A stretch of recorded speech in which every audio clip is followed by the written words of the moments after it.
How's it going, ladies and gentlemen? My name is Redemus Maximus, and I'm bringing you a special interview with a wonderful Indiana-born comic and illustrator named Matthew Skillern of the company Skillful Studios. And this is going to be a special one because we just met them not too long ago, actually about a year ago. And we talked about doing this episode for about a year, and we finally get to sit down to do this. And I'm so excited to share it with you. But before we begin, we are trying to hit 200 subscribers. We've been trying this new style, and I hope that you guys have been enjoying it. And if you have, please hit that like and subscribe button because it does help the channel a lot. And we're looking forward to more episodes like this. But enough of me talking, let's get into the interview. So we're here with Matthew Skillern today. For those that are just now discovering you, why don't you kind of tell us about yourself? What is Skillful Studios, and what are you bringing to the world? Over 20 years freelance. The last 5 years I've been full-time, primarily known for comic books, sketch cards. So I've done books called The Comic and The Freaking Future, kind of the main things I'm known for. Mostly Midwestern, but I know that some of my stuff's made it overseas, which is pretty cool. And then I do a lot of sketch card stuff. So I actually work for Topps doing Star Wars cards primarily. Yeah. Okay. So it's mostly sketch cards. And if people aren't familiar with sketch cards, because it's a very niche thing for the trading card collector's hobby, they're original pieces of work that are pack inserts for trading card sets that they release. So there's about 300 to 500 sketch card artists in the world working professionally. And again, I'm not saying that to like toot my own horn, but it's hey, by all means, toot your own horn. Well, I think I read one time that there's about 5 million working artists in the world. So when you put that in the grand scheme of things, I'm an artist, so I won't do the percentages on that. Sure, but obviously that's a very tiny percent of us doing that. So I definitely feel privileged to be a part of it. It's been fun. So I've done that since 19 and recently got back into it in the last year. So I stepped away. I didn't do anything for a while with any sketch card stuff and just mostly focused on comics. And about a year ago, Fanatics bought Topps, and I started getting invites again, and they actually upped their pay. Disney actually started paying us more. That was part of the reason I stopped doing it, because it just wasn't really worth the rate they were paying per card. Now it's just barely worth the rate. So It's a paycheck now, which is good. So that's awesome. So yeah, I did 4 last year. 2 have dropped this year, I think. Yeah, 2 dropped last year and 2 will drop this year. 2 have already dropped. Or no. Anyways, Extraworks is coming out next month. That's the last one I worked on. I did 100 cards total, and they accepted 89 of them. Wow, that's really impressive. Well, no, that's awesome. Go on. Hey, please. I'm a collector. I think it's awesome. I'm a collector. I think it's awesome. I mean, we just had Free Comic Book Day last weekend, and I just picked up some stuff from you before. A lot of your Teenage Mutant Ninja Turtle stickers, which was awesome. And I picked up those really sweet Darth Vader and Luke Skywalker sketches. Those were originals. They were. No, I very much appreciated that. That's another springboarding into that. That's another thing I do. I do a lot of commissions for people. So that's part of the freelance thing. So it's commissions, it's selling my own work at shows, doing freelance projects for people. So I've designed many logos and T-shirts, and I've done obviously some sequential art in different comic books and things, including my own.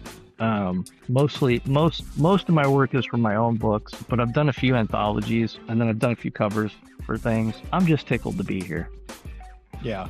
It's fun doing all this stuff, so I appreciate people appreciating it. And it means a lot that you took a couple of those home, so that's pretty cool. Yeah, well, and like I said, I know so many people that just love those. They're great icebreakers, especially when you're having guests over, but you get to explore the world of art and talk about, sometimes some people have some really cool stories attached to how they got made or why they got made, which is something that I kind of wanted to, kind of deep dive with you on that. Everyone starts at some point when they want to get into a creative momentum, right? At what point in your life did you decide that, like, man, this is what I want to do? Like, and then what got you there? Like, well, do you have a moment? Do you have a story moment? This is gonna sound super cliche in a way. So like when I was raised Catholic, Okay. I'm not practicing anymore. This isn't going to be, I'm not evangelizing anybody here, but just for the sake of the story, I was taught to say my prayers at night, and part of my prayers every night, there were three things I always wanted to be when I grew up. And it was, wanted to be a professional basketball player because I'm from Indiana, and we dudes at some point want to be a basketball player in Indiana. It's just the stereotype of living here. And I actually was pretty good. I was pretty good until I realized I probably wasn't going to grow anymore. And really, I always loved art, and I always did art. That was one of the other things I always would pray to be, would be an artist. The other one was an actor, for anybody who cares. Yeah. As far as the acting stuff goes, I had like a quick experience, like when I was in middle school, realized very quickly that I've got pretty significant stage fright, and like getting up in front of people was pretty tough. And then as far as getting into art goes, that was something I was always doing. So to me, it was just one of those things where it was just always a natural progression for me. It was the thing I was always good at to some degree. Even when I look back and I wasn't that good, I was still pretty good compared to all the other kids. So I was just always working to improve, sort of. Once I actually got to college, it was when I really think I started to realize like how much I'd just be relying on my raw talent, like versus trying to be disciplined and more thoughtful about things. And I was definitely somebody, as much as I hated school, it helped me from an artistic perspective more than anything else to really start thinking about the things that I wanted to accomplish beyond drawing cool stuff, which is still a big part of what I do. I still just like to draw things that are cool and make them, just make them visually interesting. So I always wanted to be a comic book artist. That's what I always wanted to be. One of the things I always wanted to be. I think at one point I thought it was going to be all of them. But yeah, I ended up going to Heron here in Indianapolis. It's a wonderful school. It is, man. It's right here in Indy. It's crazy. I was very fortunate to go there. The education I got had absolutely nothing to do with anything that I'm doing right now. But other than the cards, the sketch cards have helped me a lot because I have a fine arts background. So illustration, drawing. I'm in a major fine arts was what I graduated with the focus in illustration and drawing because they didn't have any sort of major for those things. So I just kind of took as many classes as I could.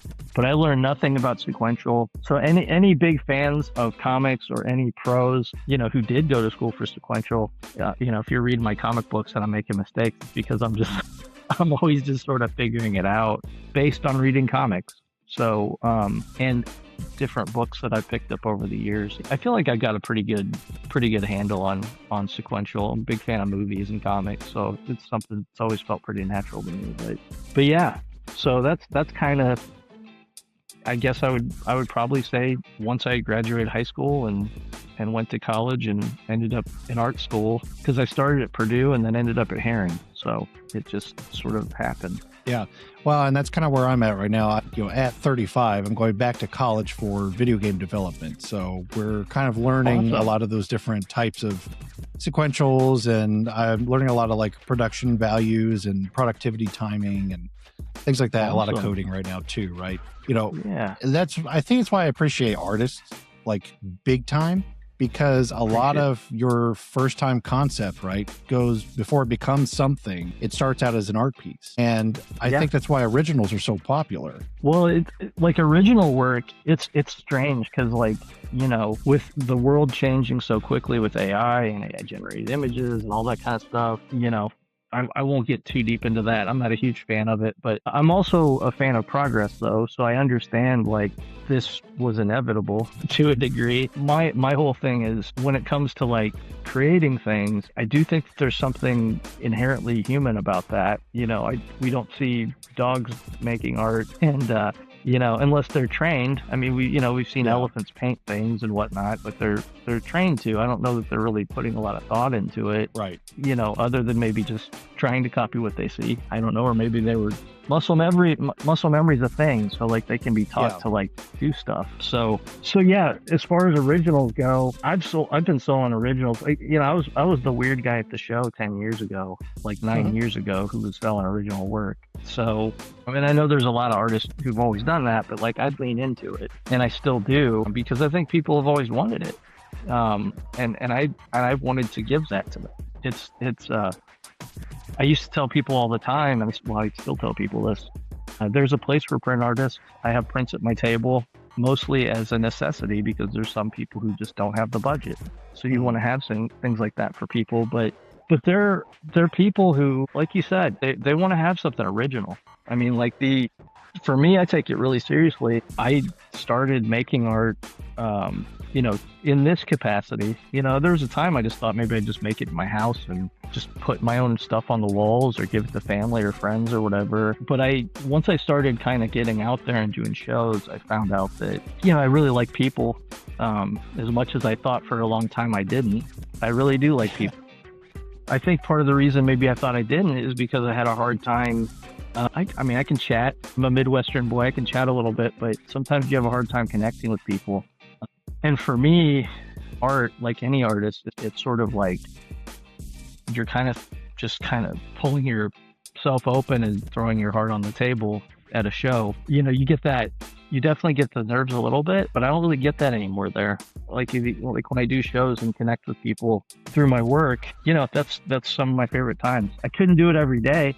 There's no way I could do it every day. Like once, twice a month is about all I can do, but I love it. And I'm ready to be there once we get there. And as far as like that piece of original art that people take home, I take it really seriously because that's me. So I always want to make sure that I'm putting, I want people to get quality. I see all sorts of artists making original work that's just, again, and this is not beating people up. I just think that if you're trying to sell something to people, they need to see that you're passionate about it and you love it. And if I'm going to do fan art, you're not going to see a table full of floating heads for me. Right. I'm going to have some of that. I'll have some portraits, but I'm going to try to do some illustrations. I was trained as an illustrator. So I'm going to try to do some pinups for people that are originals. And you get a lot of that at shows, but a lot of times it might be prints and they may be digitally made.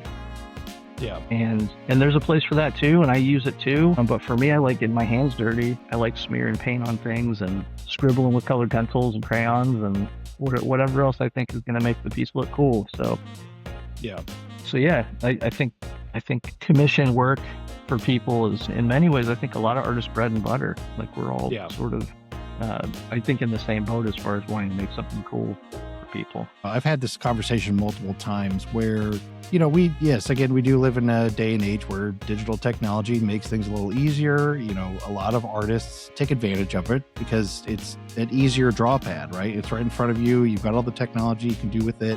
Probably pump things out a little faster. But one of my jobs, I used to work for a company called Comics Elite, which is also a local Indiana company.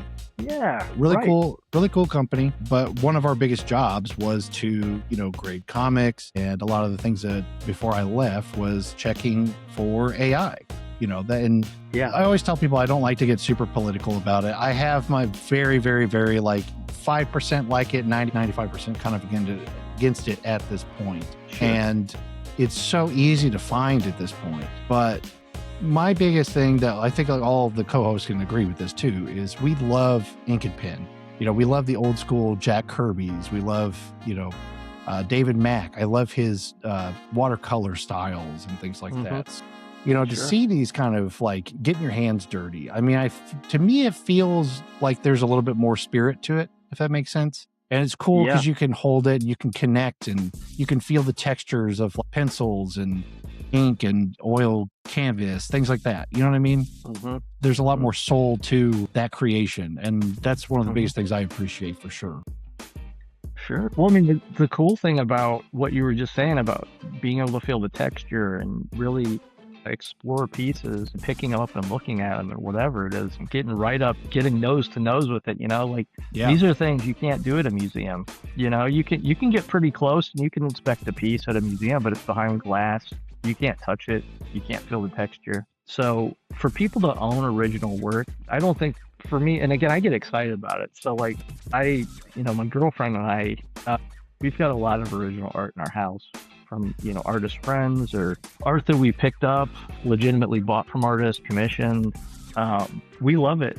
And, to me, I tell people all the time, artists as a whole sometimes are I mean, not sometimes. They're taken for granted a lot. The irony of that is almost everything that you look around at every day started with some sort of an idea that probably started with some sort of a concept from an artist. Like whether it's like condominiums or house exteriors or whatever, there was probably somebody creative involved at some point. And that's not to like to like, you know, say that we're incredible, but I do think it's important to say that, because I think that people don't even realize that when they're watching Netflix, everything on Netflix started with concept art.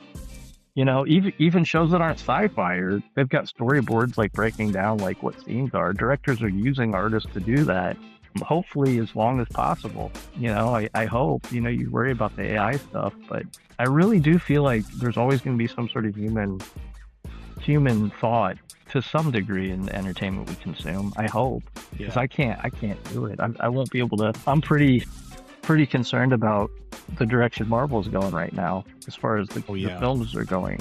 Not to get on a whole other thing, but it's concerning to think about something that started with just a dude, like, or dudes or girl. You know, there's like women or whoever, like, you know, one guy's like drawing it and then they're handing it off to another guy and he's inking it, and then they're handing it off to the other guy or girl and they're coloring, you know, and then there's somebody editing it.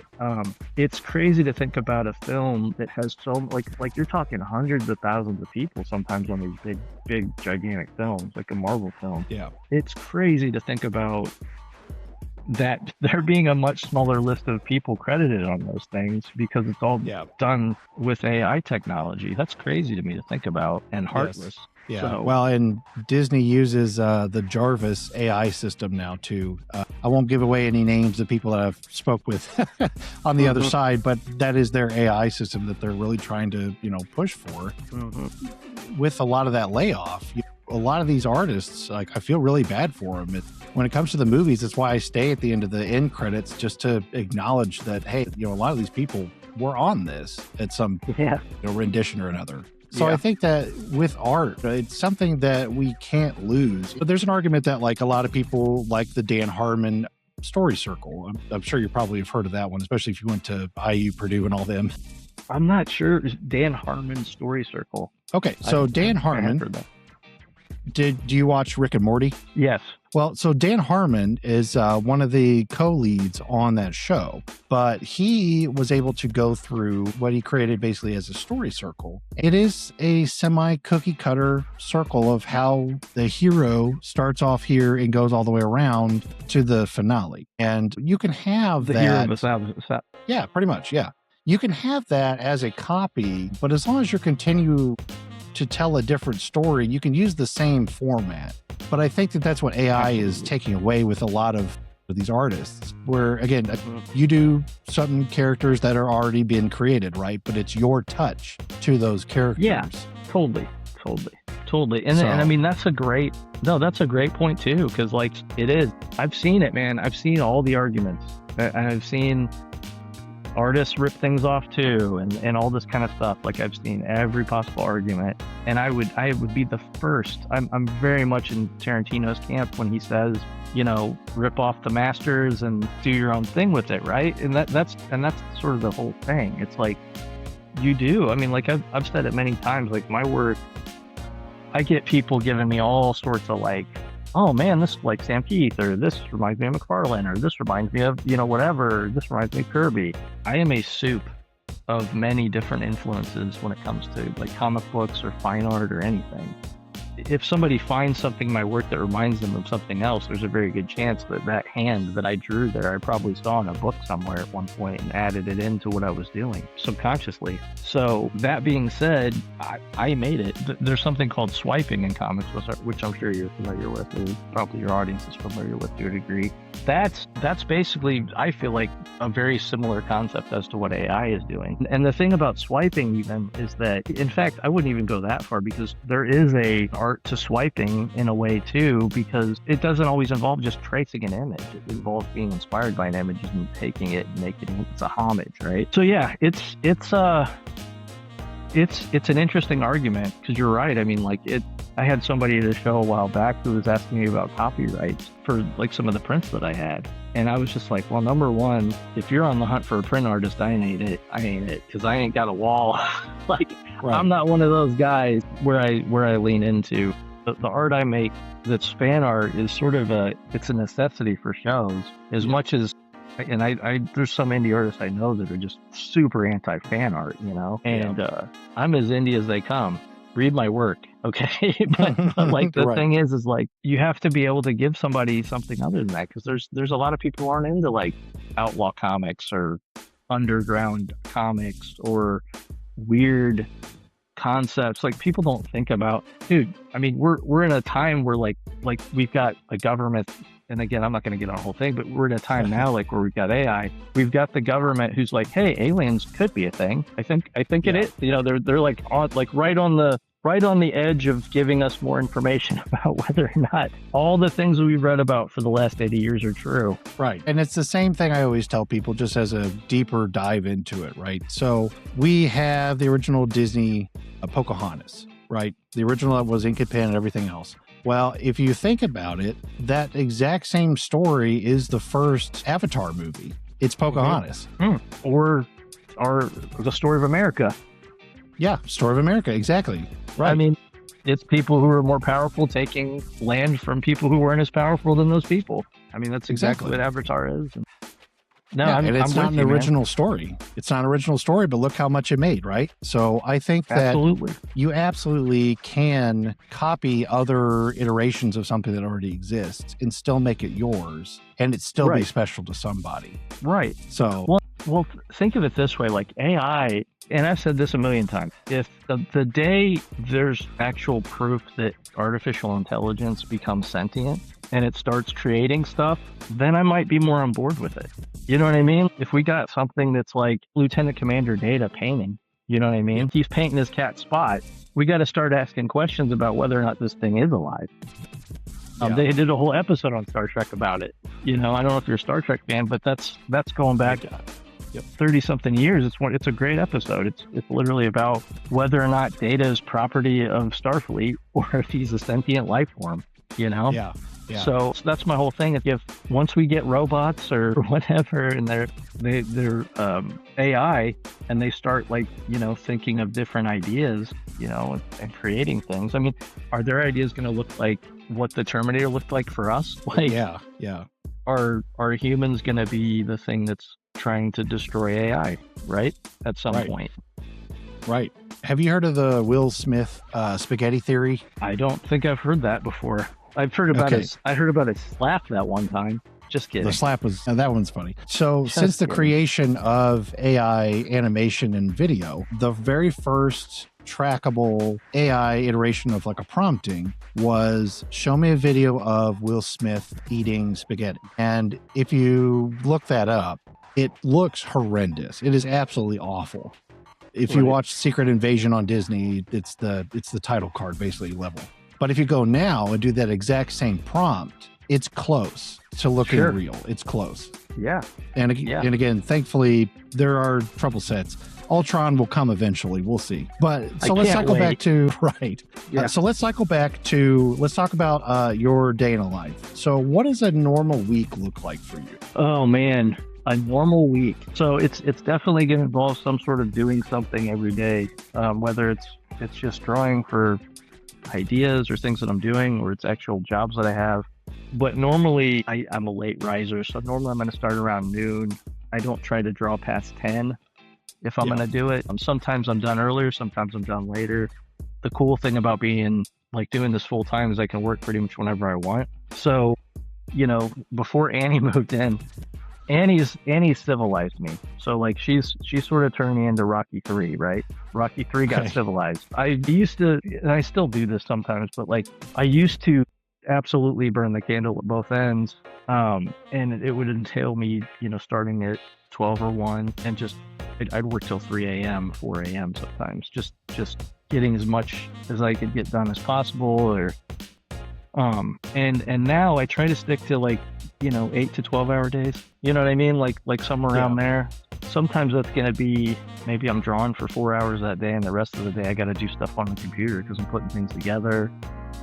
Or I always consider talking to clients, like, because people don't ever think about that either. Like from an art perspective, like there's a lot of conversation that you have with clients about what they want before you even get to making anything. So that's a part of the job too. And you got to manage that time.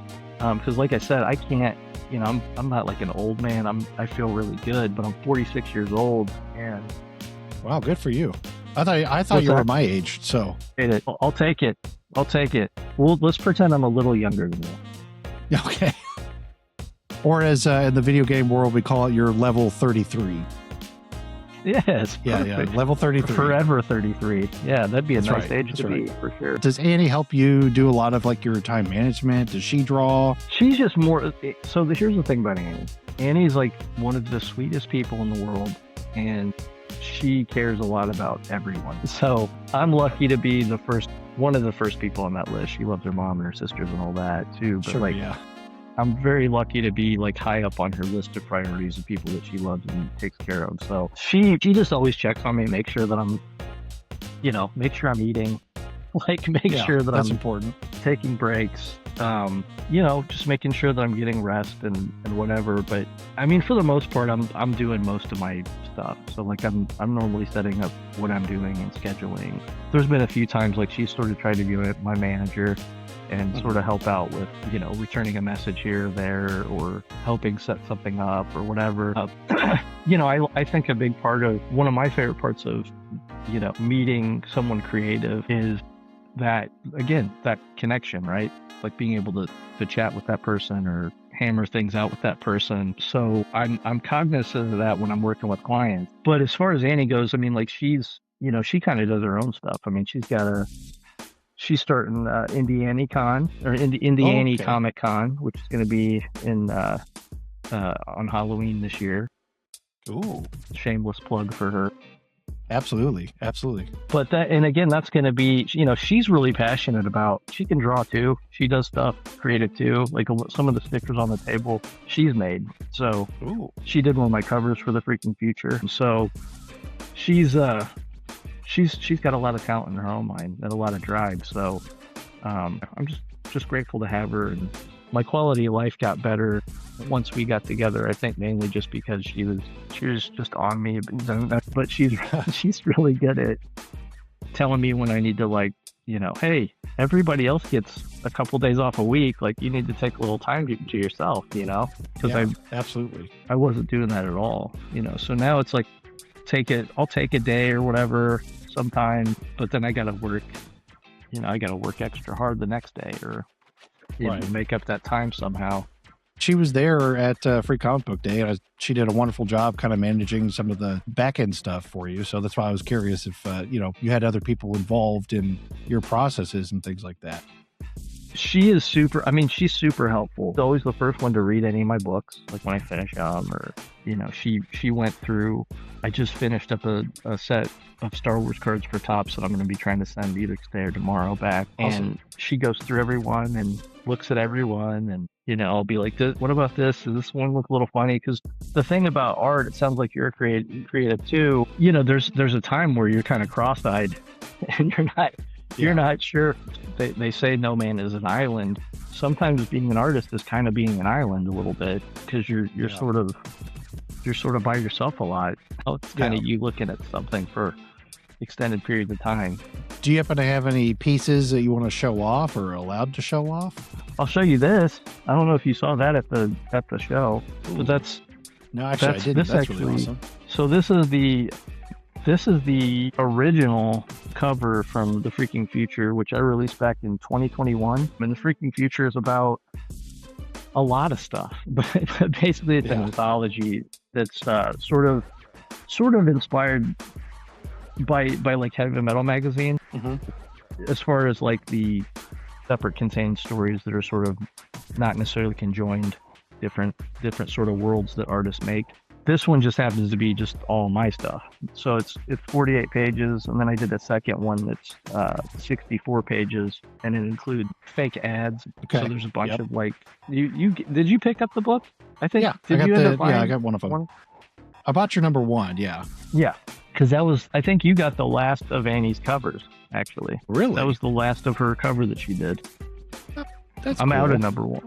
Yeah, I'm out of my cover. Awesome. I'm actually going to order those pretty soon. But there's like weird hipster barbarians. There's cosmic creatures that are sort of my big Jack Kirby love letter. I'm a big Jack Kirby fan. He's just one of those guys that I think just gets a lot of artists excited because of his creativity was just so kind of unparalleled. Steve Dillon was another artist that died a few years ago. He was the guy who drew The Preacher. And when I first picked up that book, I wasn't a huge fan of his work. And as I read it, I loved it more and more.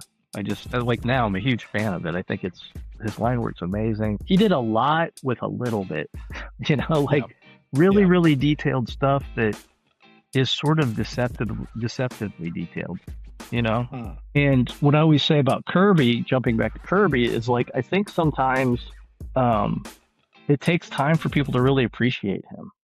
It's taken some time. Like, I think people loved him when he was alive and like when he was making stuff. He obviously, co-created the Marvel Universe. I would say that he did his job. He did most of the real work of the Marvel Universe. Right. Obviously, all credit to Stan. He was the louder mouth of the two, so he got a lot of the credit. But Kirby was the guy, drawing from noon to midnight every day for his entire life, and just coming up with wild, like there's the story about him going and creating Galactus, and then there's like this silver character, and he's like, who's like they were just fighting gods, they were fighting God, and he comes up with Galactus, who even has a G on his chest. There's just like so many just really fun things that he came up with that we still do, and it's like, for me, I was a huge fan of Image growing up, and like McFarlane and his Spider-Man run and Eric Larson, all that kind of stuff, Rob Liefeld even, and I still love those guys. Those guys were all directly influenced by Jack Kirby, like all of them. They took what he was doing and they turned it up to 11, right? It's just there's a little bit more lines on it. There's a little bit more drama in certain ways, I wouldn't even say more drama. It's just a different way of showing the drama. But yeah, we're all just better for him, Yeah. So yeah, like so there's sort of a homage to Kirby. It's a like monstrous fighting thing. He always did the best like sort of fights. So I've got like the cosmic creature who just kind of ends up in different parts of the universe, going through like water portals sort of at random. Yeah. He's kind of my swamp creature character, but yeah, he's very insecure and ends up in fights with everybody all the time. And it was basically just an excuse to do Jack Kirby style fights in my book. See, and again, that cycles literally right back to what I said in the beginning. He was a trendsetter, but then everyone else was able to go off of his iterations and make their own. And, here we are today in comics. It's all had to start somewhere. And Kirby was definitely one of the best iterations you could possibly ask for and be thankful for in comics. New York just, I don't know if you read or not, they just did Jack Kirby Way. I saw New that York for him. So that was really cool. I just saw that this morning. I'm all for any time like he gets credit. Yes. So the thing is, it's better now, but it's mostly still people in comics know. We all know. We all get it. And then you still have the two camps that are like, well, Stan Lee, like they love Stan Lee. And it's like, yeah, he's great. He's amazing. Like we all learned a lot about promotions of Stan Lee. Nobody promoted comics better than Stan Lee ever, other than maybe Todd McFarlane. But again, talk about McFarlane. Wow. Like I love McFarlane anyway. Super talented. And again, talented, not necessarily like he's a great artist. I love his art to this day, but like it's more about his vision and his ability to sort of elevate comics at that time. Like he sort of set some trends he probably doesn't get a lot of credit for, just as far as page design goes. But also the fact that he's talented. He can draw and he can talk. He can sell his wares and he can promote and he can get people excited about things, like if Kirby had that, man, I mean, if you hear him talk, he had awesome ideas, but he had like a Kirby speak, like a way that he talked that was like a guy who sits at a table from 12 to 12 And later, every single day, like a guy who's in his house drawing all the time, like he had that sort of mindset. Like he had all these ideas, and it was like he was always trying to kind of find words to articulate these things that he was drawing, you know? Right. But McFarlane's, he's a great businessman and great at, peddling his wares, and he can draw. McFarlane's just, it's like a certain age group. I was like right in that sweet spot where he was drawing Spider-Man and the Hulk and all that, and then he started doing Spawn. And again, Spawn was one of those things where we'd never really seen a book like Spawn, the way that it absolutely had horror book vibes, but the way he drew creepy and gross was just kind of a sort of new for comics, of that kind. Absolutely. At the time. So anyways. Yeah, I mean, that's how I got outside of just your typical AAA comics, was because of like Seth MacFarlane and those kind of guys. And I've noticed your comics from those kind of things, right? Because I'm looking to branch out, and I think there's so many cool iterations of art and stories, not just inside the usual just Dark Horse, Image, and those kind of things. And I think that if a lot more people are able to find those and get to check out more conventions and things like that, I think we could all get to that point, And to kind of cycle back to the whole, working 12, 15 hours a day type deal, how do you personally avoid like the burnout or like the setbacks on those kind of things? Well, I mean, what I've kind of learned about myself is like I'll kind of work in cycles. Like I'll kind of need time to think about stuff or write or plan. And then that's the thing about shows. It's like I make shows a priority, like for prepping, if I can. Like even if I'm busy or if I have deadlines, I try to make sure that I try to get 1 or 2 new things at least. Like it used to be, 5 to 10, right? If I could, I'd try to get as many things as I could done. So, but now it's sort of, it's what I'm able to get done. So like right now, it's like, I just finished this set. So this week took a lot of time for me. And then at Free Comic Book Day, I got 3 more like jobs that I need to do for Geek Meet. So that kind of came out of nowhere, plus some other work that I have to do in between that. So yeah, it's just sort of, it's kind of an ebb and flow like anything else, man. Like if I know that I don't feel a lot of burnout, honestly, all the time. Like normally I'm fortunate to be pretty fertile as far as like, this is a cool idea to explore or whatever. Now the tired part, right? The part like where it's, there's times where I guess that would, it's I don't know if it's burnout, but definitely like that physical, right? The physicality of it, like the motivation to like sit there and do it. Cause I'm ADHD too. Normally it doesn't take too long, but once I get into that sort of flow state and hyper focus, I can sit there for hours and just draw and mess around with what I'm doing and work on multiple things at once normally to some extent. But yeah, I just try to make sure I'm getting my rest in. That's the main thing. And Annie's helped out a lot. But it's weird. It's like the last few years, it's like I don't even remember my evenings that much, man. It's like, I think a lot of us are in that boat where we're just so busy. Like we have so much stuff going on that like by the time we do sit down and watch that show, maybe we fell asleep for half of it. Or like we didn't finish that ending because we just got too tired. But I mean, that for me is as long as I, like, to give you an example again, like going back to Amy helping me out with like making sure I'm resting.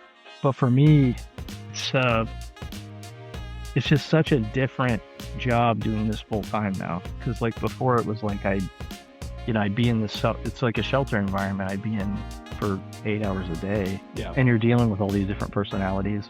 And then I'm coming home cause I work, night shift for a lot of it too. I came home at like midnight. So I'd be working 3 to like 11:30 and be home at midnight every night. And then I'd get to work. Yeah. Or I'd get to work before I need to go in the next day. Yeah. So it's in some ways it's like, it's always a grind with everything you do. With art, it's been an interesting transition for me doing it full time because I was telling somebody this the other day, but it's like, for me, it just feels more natural. It sort of lends itself to my ADD.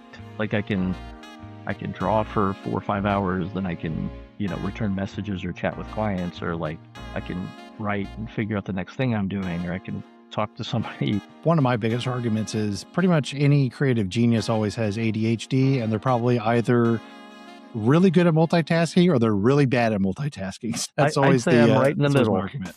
Right in the middle, yeah. I think that's where I'm kind of at. Yeah.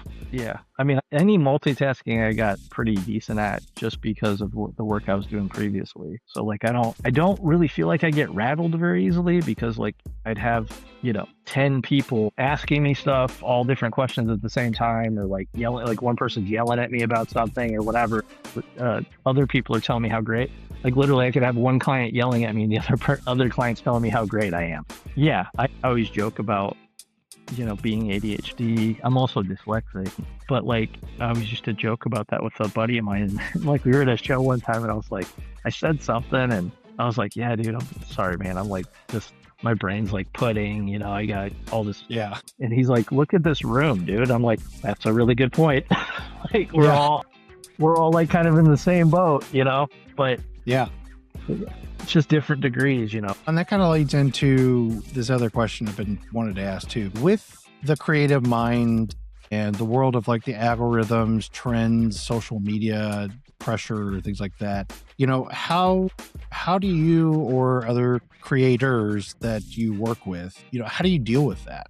Do you chase the trends? Do you just kind of punch things out as they come? Do you worry about those kind of things? With the algorithm? That or like algorithms, social medias, trends. Man, I'm like Scrooge when it comes to that stuff. I think I feel like a lot of it is like there's days. This sounds like an old man yelling at a cloud right now, but there's days I get up and I'm like, what are we doing? Like, what are we doing?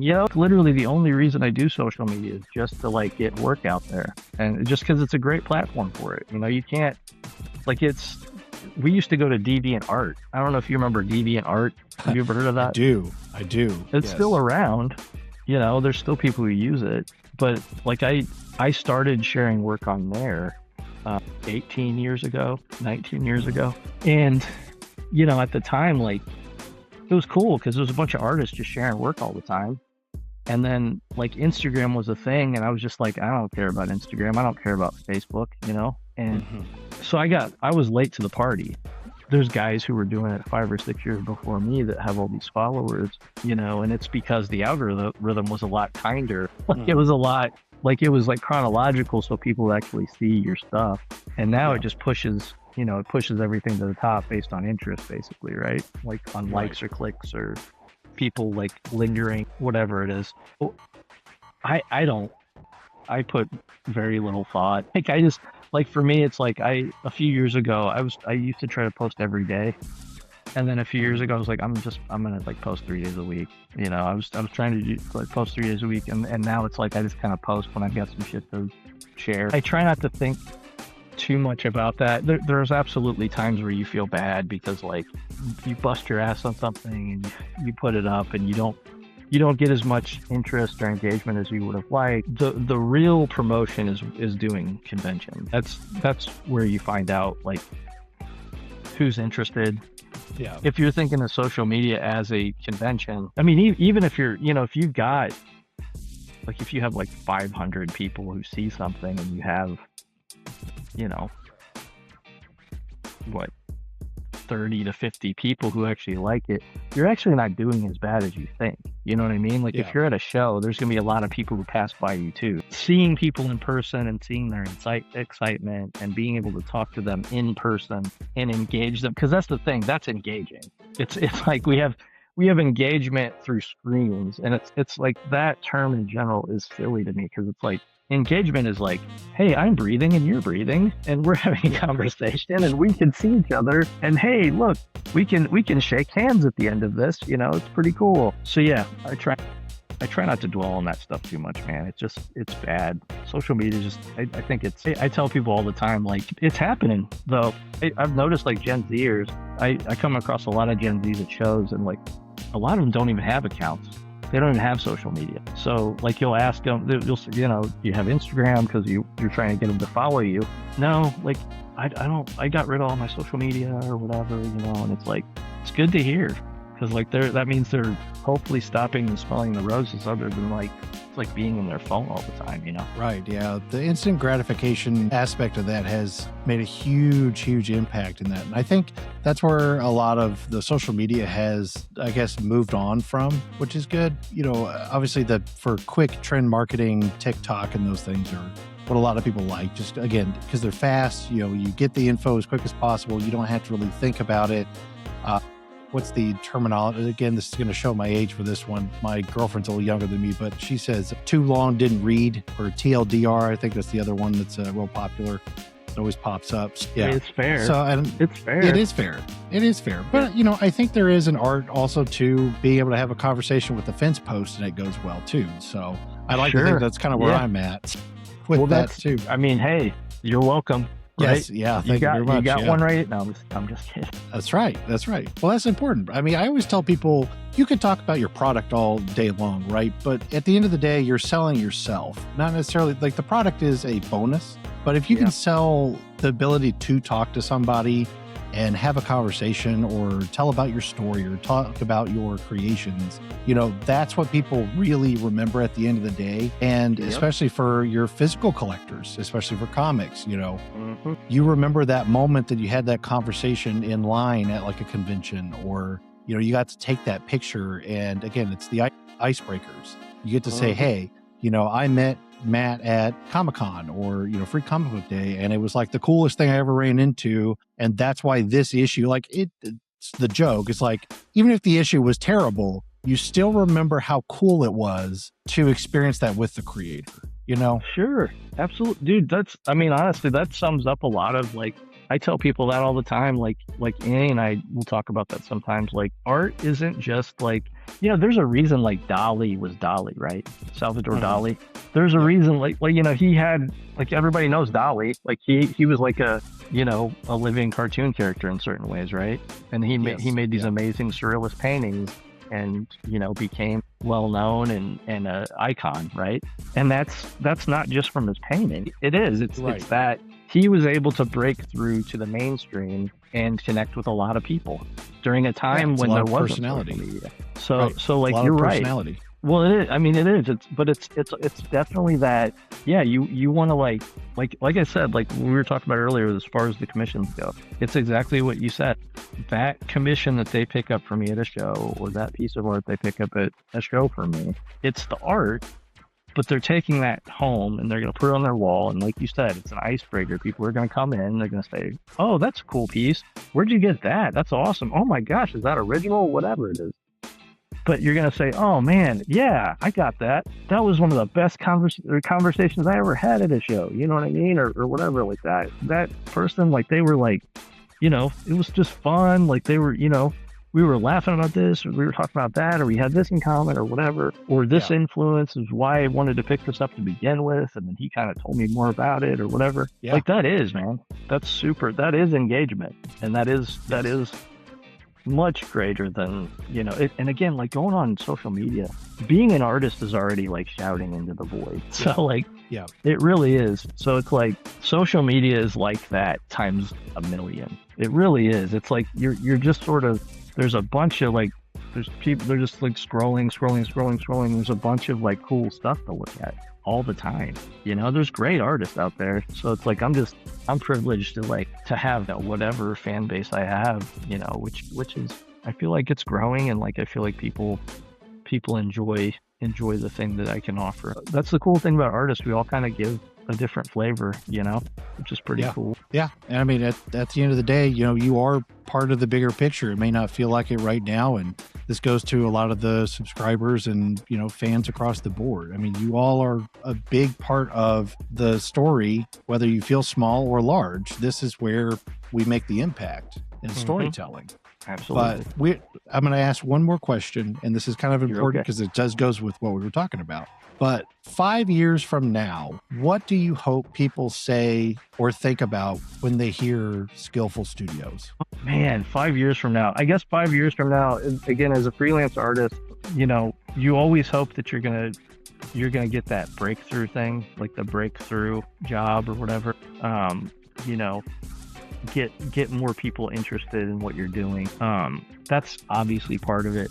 My main thing is like I just hope that I've done this for 5 years full time.